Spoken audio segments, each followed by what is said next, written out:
Efésios capítulo 4, versículo 27, para a nossa meditação nessa noite.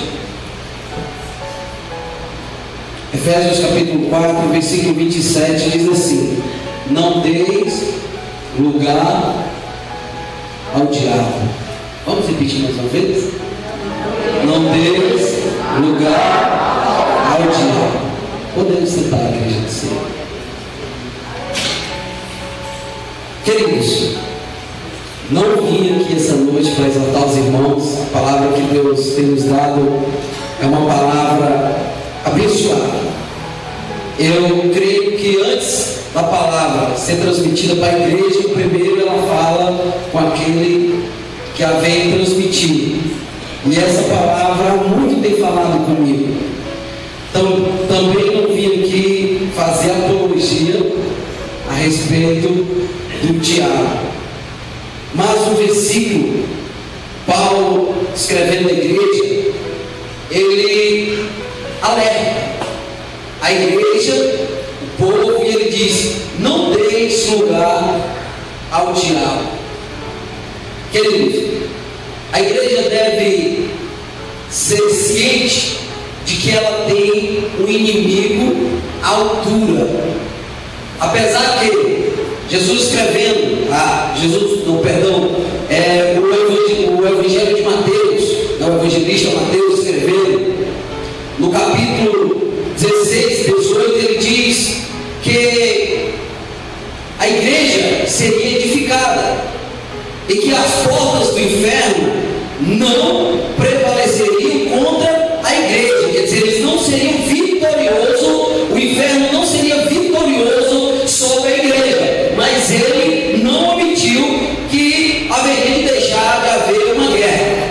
A guerra espiritual, sim, existe, sim, está no nosso meio, sim, é algo real, é algo que muitas vezes a igreja, muitas pessoas ignoram. Acha que tendo Jesus na nossa vida, claro, a Bíblia diz que se nós estamos com Cristo, nós não somos vencedores, nós somos mais do que vencedores, mas isso não nos deixa livres de o inimigo de nossas almas pelejar contra nós. E há muitos que perecem ou que já pereceram. Por quê? Porque não deram atenção para esse lado espiritual. Paulo escrevendo a sua carta ainda aos Efésios, no capítulo 6 e o versículo 10, ele nos exorta. E ele diz: irmãos, a nossa luta não é contra a carne e nem contra o sangue, mas é contra os principados e contra as potestades, contra as hostes espirituais da maldade que estão nos lugares celestiais. Então a nossa luta, ela não é carnal, a nossa luta, ela não é física, a nossa luta é espiritual. A luta do crente é algo espiritual e só pode se vencer essa luta espiritualmente. É por isso que Paulo escrevendo aos Romanos, no capítulo 1,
ser que há muitos crentes brincando na política.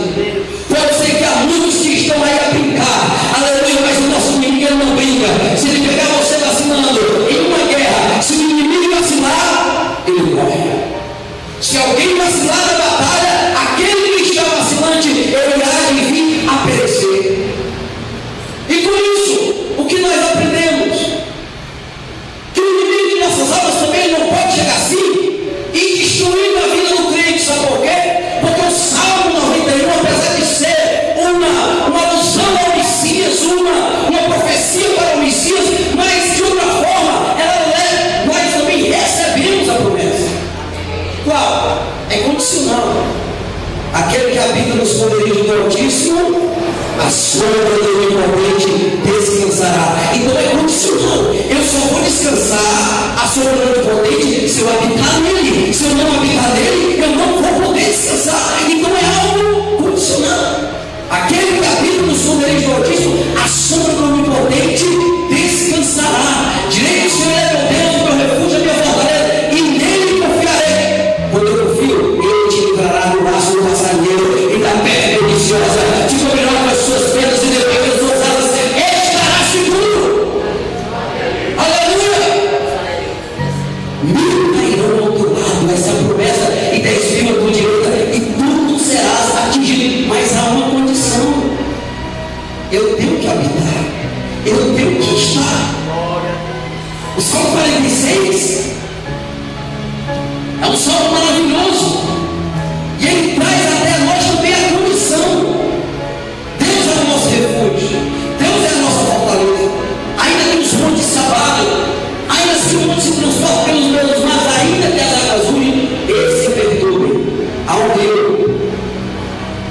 cujas correntes alegram a cidade de Deus, as moradas do Altíssimo. Deus está no meio dela, não será abalada. Deus ajuda a corrompida nele. Deus é o primeiro. Esse salmo fala da grandeza de Deus, fala muito de Deus. Deus está conosco, Deus faz tudo pelo homem e pelo ser humano. Mas há uma condição. Onde eu acho essa condição? Apocalipse, capítulo 3, versículo 20. Isso aqui não é só para descrente. A gente prega muito para descrente. Eis que eu estou à porta aí e bato. Se alguém ouvir a minha voz e abrir a porta, eu entrarei, cearei com ele, ele comigo. Há muitos crentes que estão dentro da igreja e Jesus insiste em bater na sua porta. Para quê? Para ele evangelizar. Jesus bate na porta dele para ele abrir, para Jesus dizer: faz a minha obra. Jesus bate na porta dele para dizer: me busca mais, ora mais, se consagra mais, eu quero estar com você. Mas a porta continua fechada. Ele não abre a porta. Para quê? Para que o Senhor venha fazer morada na sua vida e ele possa ser um verdadeiro palavra do Senhor. Ele possa ser um verdadeiro profeta em nome de Deus. Ele possa ser um verdadeiro homem, uma verdadeira mulher de Deus. Estão apontados. Existe mais uma condição. Você tem que abrir a porta. Se abrir a porta, eu entrarei, cearei com ele, e ele ceará comigo. E quando partida, João capítulo 10, ele diz que o diabo veio para matar, roubar ele pede licença para matar, ele pede licença para destruir, ele pede licença para roubar. Não, ele chega, escuta, entra na casa, destrói as famílias, destruindo a família, destrói a sociedade. O diabo é o Deus da alma. Ele não vem com chifre, pede cavalo, com o tridente na mão. Não. Paulo diz que o nosso adversário, ele se transfigura em anjo de luz para enganar as nações. Então ele vem bonitinho. Ele vem bonitinho. Ele vem cuidadoso. Alguém pode até abraçar e dizer: você é uma bênção. Mas o fim é terrível. Só que para o crente, eu aprendo uma coisa. Eu encontrei na Bíblia uma lei que eu chamo da lei da legalidade, que podia operar na vida do crente, não do descrente, do crente. Existe uma legalidade. O crente tem que dar legalidade para o diabo operar. Por isso que ele diz: não deis lugar ao diabo. O diabo diz: resistir o diabo firme na fé e ele fugirá de vós.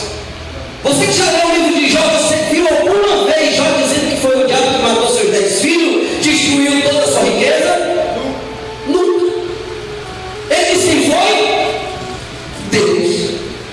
por quê? Porque para o diabo tocar no crente, Deus precisa permitir. Se Deus não permitir, Ele não te toca.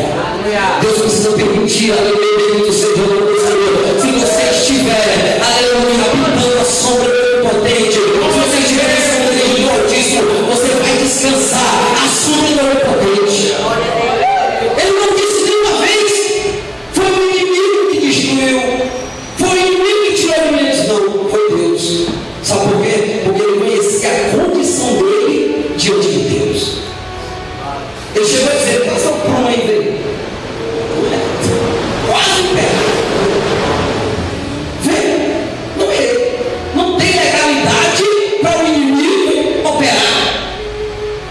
Eu aprendo também que Pedro escreveu, ele disse: o diabo, o vosso adversário, está ao vosso derré, bramando como um, procurando a quem possa tragar. Por que ao redor? Porque o salmista disse que o anjo do Senhor acampa ao redor. É lógico. O anjo está aqui ao redor, está ao teu redor. O inimigo ele fica ao derredor. Sabe quando o crente dá lugar? O anjo não pode fazer, porque o crente está dando a legalidade. Pode operar. Sabe no caso de José, quando a mulher tentou ele, se ele tivesse cedido, ele tinha dado a legalidade. E nem mesmo Deus, o Todo-Poderoso, tinha impedido. Ele não impediu Davi, ele não impediu Salomão, o homem mais sábio, fora Jesus Cristo da Bíblia. Ele não impediu que Salomão tivesse 700 mulheres e 300 concubinas. Ou vice-versa, se eu estiver um pouco enganado, só sei que foi mil. Mas ele levantou altares a outros deuses. Ele deu uma legalidade para quê? Para Deus dizer: vou colocar o reino, não seu, mas na mão do seu filho. Vou dividir. Por quê? Porque você não andou no meu caminho como o seu pai Davi. Você deu a legalidade para o diabo operar. Existem muitos crentes, muitos cristãos dando legalidade para o inimigo da alma operar. E ele está brincando, está fazendo. Aleluia, eu aprendi uma coisa antes na igreja primitiva. Sabe o que acontecia? O diabo tinha uma estratégia. O inimigo das nossas almas, ele perseguia e matava o homem fisicamente. Só que ele viu uma coisa: quando ele matava alguém fisicamente, aquilo ali dava força para que os cristãos viessem crescer. E estava se multiplicando. Cada um que ele matava, se levantava 5.000, se levantava 10.000, se levantava 20.000. E dizer: pá, eu estou agindo errado. Sabe o que está acontecendo hoje? Ele mata espiritual e deixa dentro da igreja para servir de pedra de tropeço. Mateus escreveu, ele diz: olha, Jesus lançou uma palavra e disse: por mim no homem saiu o diabo a semear o joio. E ele disse: deixe que o joio cresça no meio do trigo. Para quê? Por quê? O exemplo: se eu sou joio, minha mulher é trigo, se você me arrancar, ela vai se machucar. Ela é trigo, então vai todos dois juntos. Você está entendendo como é o negócio? O inimigo, ele não brinca. Ele tem um artimanho, sabe, algo tremendo de andar devagarzinho. Por isso que a igreja ela tem que andar de joelho. A igreja do Senhor ela tem que andar de joelho. Ela tem que andar em oração, ela tem que andar em jejum. A primeira vez que eu ouvi a história de John Wesley, eu fiquei emocionado. No momento que eu levou 50 anos da sua vida. E eu vi o irmão todo testemunho do Billy Graham, que eu fui visitar a casa dele lá, alguns irmãos que conhecem a história. Tinha mais ou menos uns 18 anos, eu não sei. E ele passou ali, juntamente com os estudantes, e viu aquelas duas fundas na madeira. Que é isso? Era onde ele orava. Era onde ele orava. E a história contou que ele se ajoelhou no mesmo lugar e disse: Deus, faz de novo. Vamos pedir a Deus para fazer de novo. Se ele fez na igreja primitiva, ele faça hoje. Ele faça no tempo de hoje. Hoje está se cumprindo Mateus capítulo 24, versículo 14. Capítulo 24, versículo 12. Então se multiplicar a iniquidade, o amor de muitos esfriará. A iniquidade é um pecado. Se multiplicar mais do que isso, vai explodir. Está inchado. A Bíblia diz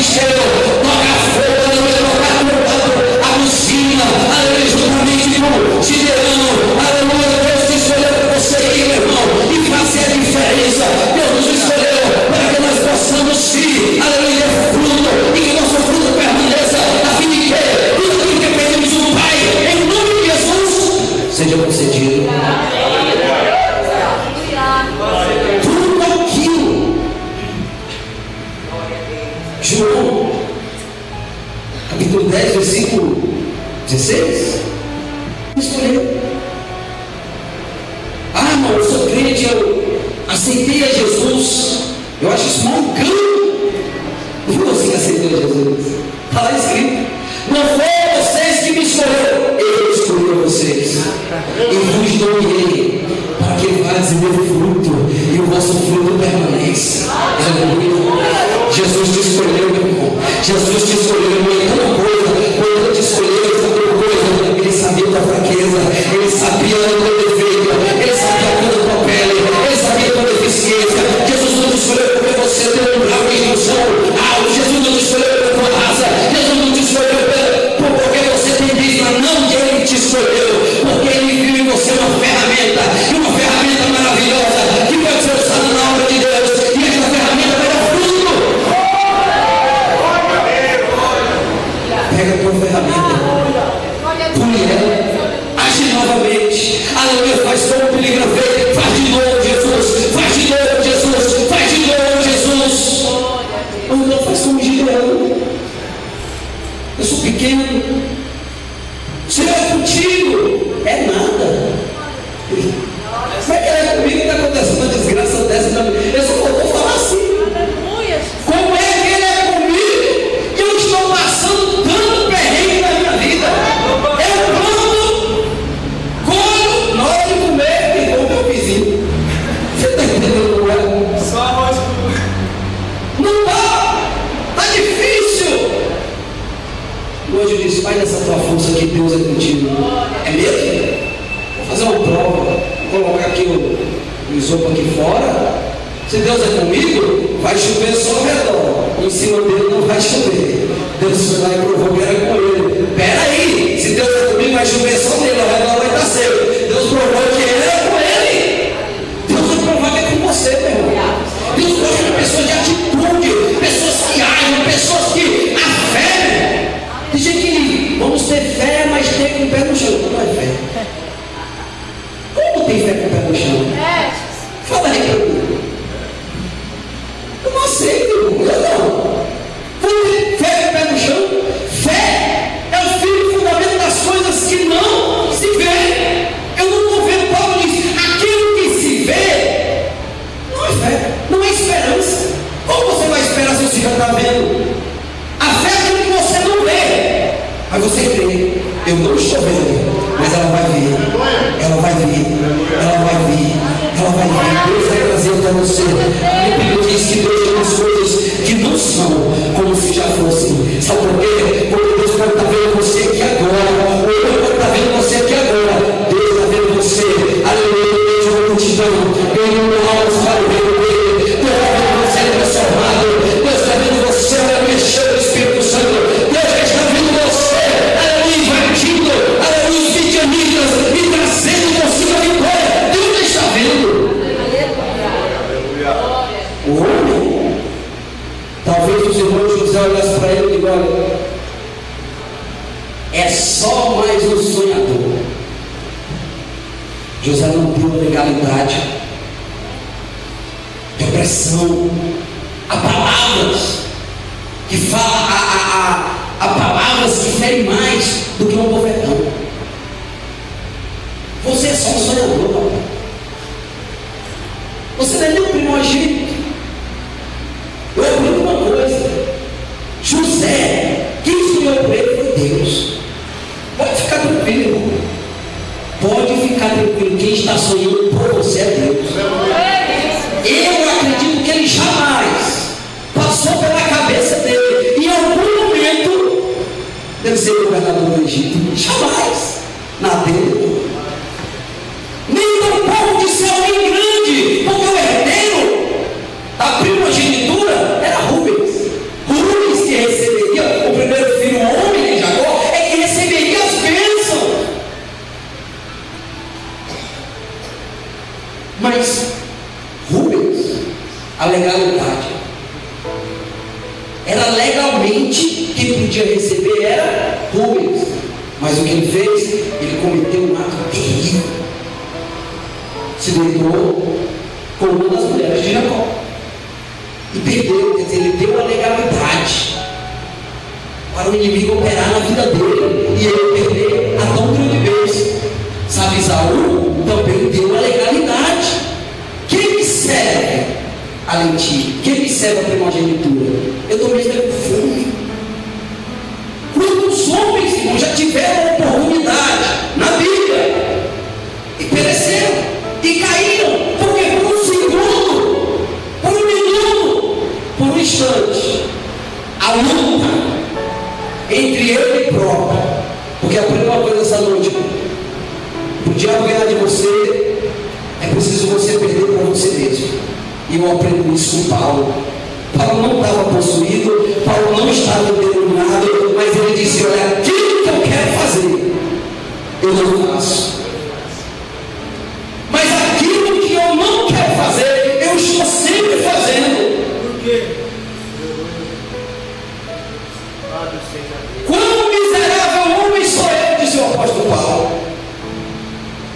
Porque é uma luta tremenda. Aí ele começa a explicar o que é o espírito e o que é a carne. É essa legalidade que Deus fica esperando. Ou você se curva para o espírito, para Deus operar na sua vida, ou você se curva para a carne, para que o inimigo das nossas almas possa operar. Por isso que Paulo diz: portanto, agora nenhuma condenação há para aqueles que estão em Cristo Jesus, que não anda segundo a carne. Mas aquele que anda segundo o Espírito, ele é abençoado primeiro. A bênção, a primeira bênção espiritual do crente hoje, o cristão, é a da salvação, que é imediata. Você aceitou Jesus como ladrão da cruz. Jesus voltar naquele momento, eu creio que você vai para o céu. A segunda bênção está em Gálatas capítulo 3, 4 e 5. A bênção de Abraão, ela é transmitida espiritualmente para nós. Porque ele explica no capítulo 4 que o herdeiro da promessa não são os carnais, mas são os espíritos. Aí Paulo completa que aquele que não anda segundo a carne, mas segundo o Espírito, é abençoado. Por quê? Porque é abençoado também em Abraão. Eu sou descendente de Abraão em Cristo.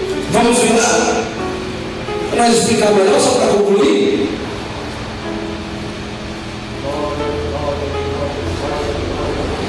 Capítulo 3 diz assim: ora, a promessa foi feita a Abraão e a sua descendência. Não diz as descendências, diz a descendência, né? A tua descendência.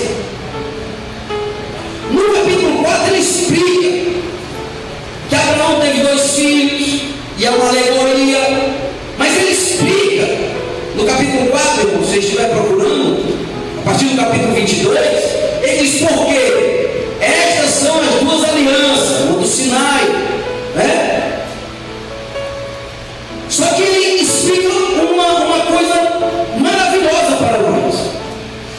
Ora, esta H é Sinai, o monte da Arábia, que corresponde a Jerusalém, que agora existe, pois era escrava com seus filhos. Mas Jerusalém, que é de cima, é livre, com a mãe de todos. Aí ele diz: alega estéril, que deu a luz, esforça-te e clama. Tu que estás, porque os filhos da solitária são mais do que os da que tem marido. Mas nós, irmãos, somos filhos da promessa, como Isaac.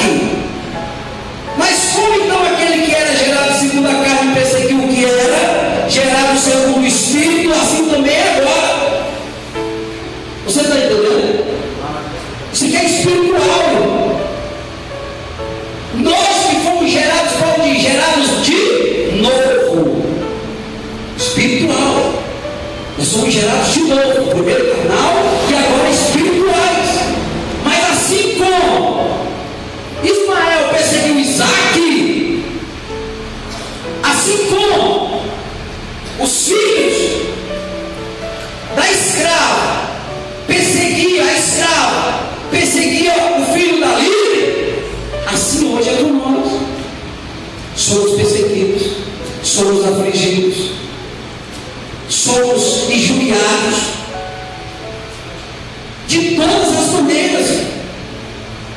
Mas a Escritura diz: lança fora a escrava e seu filho, porque de modo algum o filho da escrava herdará com o filho da livre. De maneira que, irmão, não somos filhos da escrava, mas da livre. Somos filhos gerados novamente em Cristo Jesus. Ele nos gerou novamente para uma nova e viva esperança. Bendito seja o nome do Senhor. E isso é motivo de nós a cada dia estarmos glorificando e exaltando o nome do Senhor. Se você voltar aqui no capítulo 3, versículo 29 de Gálatas, se sois de Cristo e somos, então sois descendentes de Abraão e herdeiros conforme a promessa. Herdeiros. Qual era a promessa? Aquele Gênesis capítulo 6, Gênesis capítulo 12. Abraão, uma das promessas que eu acho maravilhosa. Deus diz: sai da tua terra, vai para a terra que eu te mostrarei. E Deus diz: e eu abençoarei os que te, e amaldiçoarei os que te amaldiçoarem. Deus mente? Deus cumpre? Sabe o segredo de ser abençoado? Abençoa Abraão. Aleluia. Você entendeu, irmão? Eu abençoarei todo aquele que te abençoar. É promessa de Deus. O que é Abraão hoje? A igreja. Nós somos descendentes de Abraão, irmão. Então você quer ser abençoado de todas as áreas. Abençoa Abraão. Abençoa a obra de Deus. Trabalha para o Senhor. Faz isso para Cristo. Se dedica. Se joga na obra. Paulo diz: eu me gasto. Eu gastarei. Paulo fala isso. Sabe por quê? Porque ele sabia. Paulo tinha certeza, irmão, da recompensa que ele iria receber. Por isso Paulo era um homem de oração. Ele não dava ênfase, lugar. Quantas vezes Paulo ele se retrai e ora, e ele usa essas cartas para desabafar, dizer: irmão, eu estou quase a perecer. Paulo chega e diz: olha, eu sou mais miserável dos homens. Eu orei já 3 vezes. Paulo, minha graça te basta. E ele continua orando, e Deus diz: Paulo, o meu poder se aperfeiçoa na tua fraqueza. Aleluia. Você sabe o que é isso, irmão? Paulo escreve aos Coríntios e diz: irmão, vendo que não são muitos os entendidos e os sábios que o Senhor chama, Paulo faz essa observação. 1 Coríntios, você lê lá no capítulo 1. Não são muitos grandes os entendidos que são chamados. Aí ele começa a dizer: por que Deus chama as coisas loucas deste mundo? Para confundir os sábios. As que não são, para confundir os que são. Porque não há grandeza em Deus e ajudar o grande. Não quero ajuda. Ajuda sim. Mas primeiro ele abate ele, para que ele possa clamar, para que Deus colocou uma luta maior ainda que ele. Sabe por quê? Porque a grandeza, Deus ele quer o louvor e ele quer a adoração.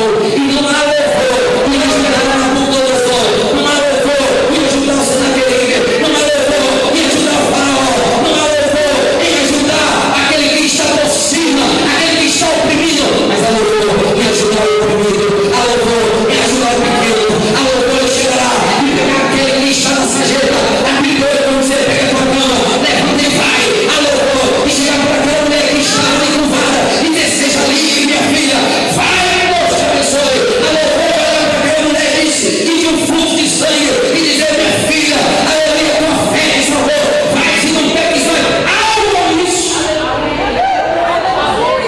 Há louvor para pegar o leve lá no meio da rua.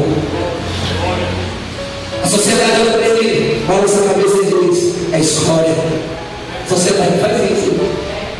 Mas fiel, Jesus, aleluia. Às vezes eu fico olhando e aonde para tudo nesse cachorro, a baleia azul, o golfinho. Não há uma ONG para salvar o ser humano. E que bate no cachorro, não que o cachorro seja menos importante, não, mas tão ênfase que parece que o ser humano é menos importante. Está em todas as redes sociais, tem que ir preso, tem que fazer isso, tem que fazer aquilo. Mata o homem, é normal. Você está entendendo como é, irmão? É uma inversão de valores. O ser humano não dá mais valor, o ser humano do seu próximo. Quer salvar a baleia azul, o golfinho dourado, eu sei lá. Mas o ser humano não. Onde a palavra é o evangelho. João escreve: olha, se você diz que ama a Deus e aborrece o seu irmão, é mentiroso e não pratica a verdade.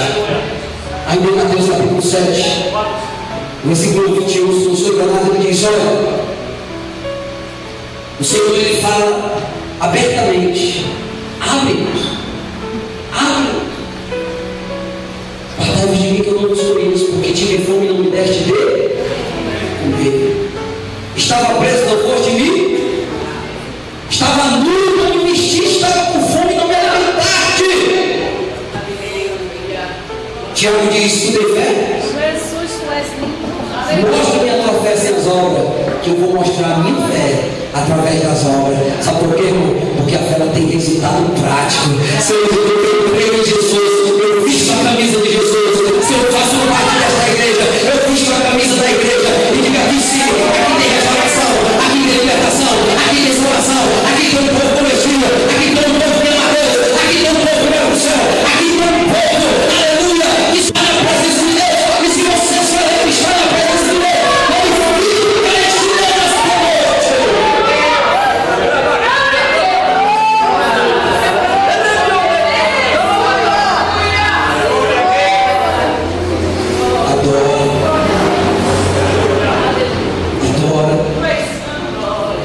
Eu vejo tanta gente perecendo aí, o diabo fazendo coisas gato e sapato, e a igreja faz vista grossa. Você sabia que a igreja faz vista grossa?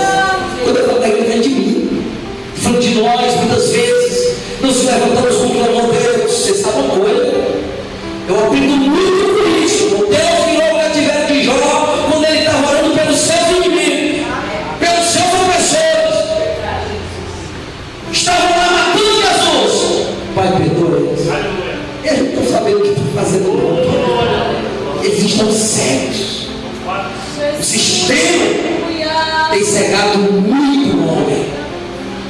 Só que a palavra de Deus era luz. Salmo 119, versículo 105. Luz para meus pés, lâmpada para meus pés e luz para o meu caminho é a tua palavra. Se firma nessa palavra. Confia ela todo dia. Se alimenta dela, aleluia. Seja dependente da palavra de Deus. Tem muita gente que é dependente do vício, dependente da cachaça, dependente da droga, do crack, da cocaína, da maconha, do sexo, mas seja dependente da palavra de Deus. Bendito seja o nome do Senhor.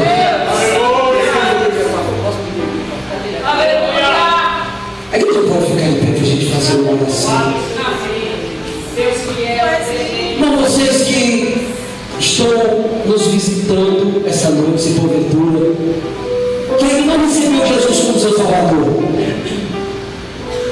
Se você precisa de uma libertação, se você precisa de algo impossível, eu te apresento um Deus hoje, que Ele pode fazer o impossível. Irmão, mas eu não tenho fé. Eu não tenho fé. O defunto não tinha nem vida. E Jesus gritou: sai daí. Quanto mais fé. O defunto não tinha nem vida, irmão. Quanto mais fé. Jesus disse: Lázaro, sai para fora, olha para o outro. O filho da viúva de Naim estava lá no caixão. Jesus só tocou, pulou. Aleluia. Vem a minha fé que Jesus já tinha sido essa noite. Aleluia. Ele vai te ressuscitar essa noite porque é bom. Porque ele é misericordioso.